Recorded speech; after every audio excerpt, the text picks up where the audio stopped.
ধান জমিতে জমা জলে পড়ে শ্বাসরুদ্ধ হয়ে মর্মান্তিক মৃত্যু 4.5 বছরের এক শিশুর। মৃত শিশুর নাম ঋত্বিক দেববর্মা। তার পিতার নাম সঞ্জয় দেববর্মা। জানা গিয়েছে, পরিবার লোকেদের অজান্তেই বাড়ির পাশের ধান জমিতে জমা জলে পড়ে যায় শিশুটি। এরপর শিশুটির দেহ ভেসে ওঠে। খবর পেয়ে ছুটে আসেন চরিলাম বিজেপি মণ্ডল সভাপতি রাজকুমার দেবনাথ, প্রদেশ বিজেপির জনজাতি মোর্চার প্রাক্তন সম্পাদক প্রতীক দেববর্মা সহ অন্যান্যরা। আমি তো দেখলাম এখানে যে বাচ্চাটা মানে মৃত অবস্থায় আছে। তো আজকে তো প্রচণ্ড বৃষ্টি হয়েছে, আজকে 3-4 দিন যাবত প্রচণ্ড বৃষ্টি। তো বৃষ্টিতে এখানে রাস্তাগুলো প্রচণ্ড স্লিপারি, আর এটা একটু টিলার মধ্যে বাড়িটা। তো বাচ্চাটা খেলতে খেলতে মানে মা যা করলো আর কি, মা বাবার অনুসারে তো বাচ্চাটা নাকি তারা অনেকক্ষণ যাবত পাইতাছিল না যে তো যখন জল নাকি শুকাইলো, গ্রামের মানুষ কইলো জল নাকি শুকানোর পরে নাকি তারা দেখছে বাচ্চাটা ভাইসে উঠছে। তো ভাইসে উঠানোর পরে তারা বাচ্চাটা নিয়ে উঠছে। এর আগ পর্যন্ত বাবা মার কাছে কোনো খবরই নাই বাচ্চাটা কই আছে, ঘরে আছে না কোন ঘরে আছে, কারোর কাছে কোনো খবরই নেই। বাচ্চাটা এখানে আনার পর তুললে আনার পর দেখলাম, আমারও খবর দিল, আমিও আইলাম। সেটার সঙ্গে সঙ্গে দেখলাম, শুনে সেটা দৌড়ে আইলাম।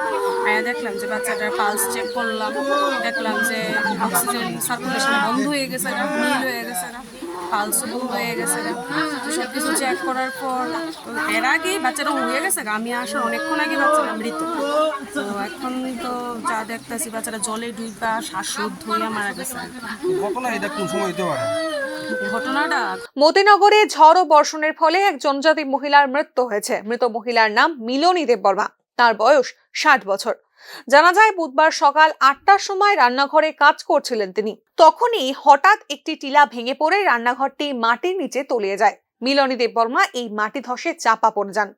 দীর্ঘ সময় ধরে তাকে খুঁজে না পেয়ে এলাকাবাসীর সাহায্যে তার রক্তাক্ত দেহ উদ্ধার করা হয়। ঘটনাটির খবর পেয়ে বক্সনগর বিধানসভার বিধায়ক তফাজ্জল হোসেন এবং বক্সনগর ব্লকের আধিকারিক সন্দীপ কুমার পাল ঘটনাস্থল পরিদর্শন করেন। আজকে সকালে তো সকাল 8টা থেকে 9টা হইব, এই টাইমে তিনি রান্না বাড়া করছেন খাওয়ার লাগিয়া বা রান্নাঘরে আসছিল। হঠাৎ করে 10 করে সেটা রান্নাঘর চলে সেটা শুনি মাটির নিচে মানে পড়ছে। পড়ার পরে লোক তো তখন তো জানাজানি হয়েছিল না। তারপরে হঠাৎ করে একজন লোক আবার পরে এনে তদন্ত করেছে, লোকটা কই পাওয়া যাইতেছে না, দুনিয়া খুঁজলো নাই।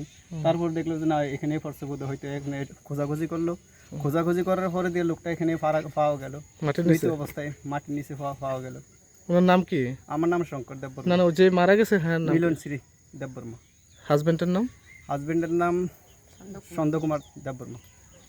এখন কে আছে এখানে? এখানে আমাদের বিধায়ক আছেন, আমাদের সহযোগিতা করছে। তিনি এসে আমাদের আশ্বাস দিয়েছেন যে ভবিষ্যতে আরও কিছু করব, আমরা লেগে আছেন তিনি। এইটি ধন্যবাদ। রাজ্যে এই চলমান দুর্যোগের পরিস্থিতিতে মঙ্গলবার মৃত্যু হয়েছিল 7 জনের। বুধবার আরও 2 জনের মৃত্যু হলো। 25 তারিখ পর্যন্ত রাজ্যে এই আবহাওয়া থাকবে বলে জানিয়েছে আগরতলা মৌসুম ভবন। রাজ্য প্রশাসন ও বিপর্যয় মোকাবিলা বাহিনীও তৎপরতার সঙ্গে কাজ করছে বলে জানিয়েছেন মুখ্যমন্ত্রী। Bureau report, news now.